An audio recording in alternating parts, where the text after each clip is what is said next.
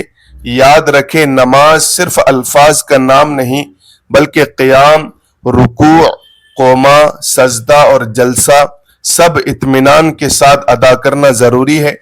دوسری غلطی یہ ہے کہ بعض لوگ دوسری رکعت کے بعد فوراً کھڑے ہو جاتے ہیں اور قعدہ کرنا بھول جاتے ہیں، حالانکہ حنفی طریقے کے مطابق وطر کی دوسری رکعت کے بعد قعدہ واجب ہے۔ تیسری غلطی یہ ہے کہ بعض لوگ تیسری رکعت میں سورت پڑھنے کے فوراً بعد رکوع میں چلے جاتے ہیں اور دعائے قنوت بھول جاتے ہیں۔ اگر بھول سے ایسا ہو جائے تو مسئلے کی صورتحال کے مطابق سجدہ سہو کا حکم آ سکتا ہے۔ اس لیے اگر کسی سے ایسی غلطی ہو جائے تو وہ خود سے فیصلہ کرنے کے بجائے کسی مستند عالم دین سے اپنی مخصوص صورت پوچھ لے۔ چوتھی غلطی یہ ہے کہ کچھ لوگ دعائے قنوت سے پہلے بسم اللہ الرحمن الرحیم پڑھتے ہیں۔ عام طور پر دعائے قنوت کے لیے الگ سے بسم اللہ پڑھنے کا طریقہ نہیں۔ بسم اللہ سورہ فاتحہ یا قرآن کی سورت کی تلاوت کے آغاز میں پڑھی جاتی ہے۔ پانچویں غلطی یہ ہے کہ بعض لوگ پہلی رکعت میں ثنا کے بعد تعوذ کو چھوڑ دیتے ہیں یا ہر رکعت میں تعوذ پڑھتے رہتے ہیں۔ نماز کے مقررہ طریقے کو سمجھ کر عمل کرنا چاہیے۔ چھٹی غلطی یہ ہے کہ بعض لوگ قعدہ اولیٰ میں تشہد کے بعد مکمل درود شروع کر دیتے ہیں اور پھر طویل بیٹھ جاتے ہیں، اس سے بچنا چاہیے۔ اور حنفی طریقے کے مطابق دوسری رکعت کے قعدے میں تشہد مکمل کر کے تیسری رکعت کے لیے کھڑا ہونا چاہیے۔ ساتویں غلطی یہ ہے کہ بعض لوگ دعائے قنوت کے الفاظ کو صحیح سیکھنے کی کوشش ہی نہیں کرتے۔ میرے عزیز بھائیوں اور بہنوں، اگر آپ کو دعائے قنوت یاد نہیں تو اسے آج ہی یاد کرنا شروع کریں۔ روزانہ چند الفاظ یاد کریں، گھر میں بچوں کے ساتھ دہرائیں، موبائل میں سنیں اور آہستہ آہستہ پوری دعا یاد کر لیں، کیونکہ نماز میں پڑھی جانے والی دعاؤں کو یاد کرنا مسلمان کے لیے بڑی سعادت کی بات ہے۔ آٹھویں غلطی یہ ہے کہ بعض لوگ نماز کے اندر اتنی تیزی کرتے ہیں کہ انہیں خود بھی معلوم نہیں ہوتا کہ انہوں نے کیا پڑھا۔ ہمیں نماز کو بوجھ نہیں بلکہ اللہ تعالی سے ملاقات کا ذریعہ سمجھنا چاہیے۔ جب آپ اللہ اکبر کہیں تو دل میں سوچیں کہ میں دنیا کی تمام مصروفیات سے الگ ہو کر اپنے رب کے سامنے کھڑا ہوں۔ جب سورہ فاتحہ پڑھیں تو اس کے معنی پر غور کریں۔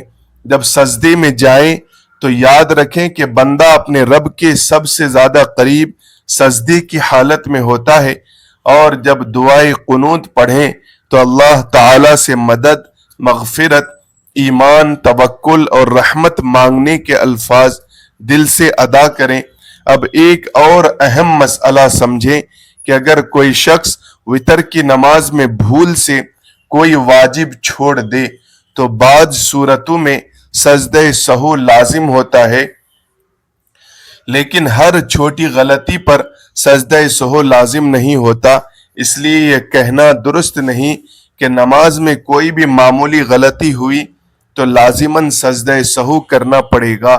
سجدہ سہو کے اپنے مخصوص مسائل ہیں، اور اگر کسی کو شک ہو کہ اس کی نماز میں سجدہ سہو لازم ہوا یا نہیں تو مستند عالم دین سے مسئلہ پوچھنا چاہیے۔ اسی طرح اگر کسی نے وتر کے دوران ایسی بڑی غلطی کی جس سے نماز کی صحت متاثر ہو سکتی ہے تو اسے اپنی مخصوص صورت بتا کر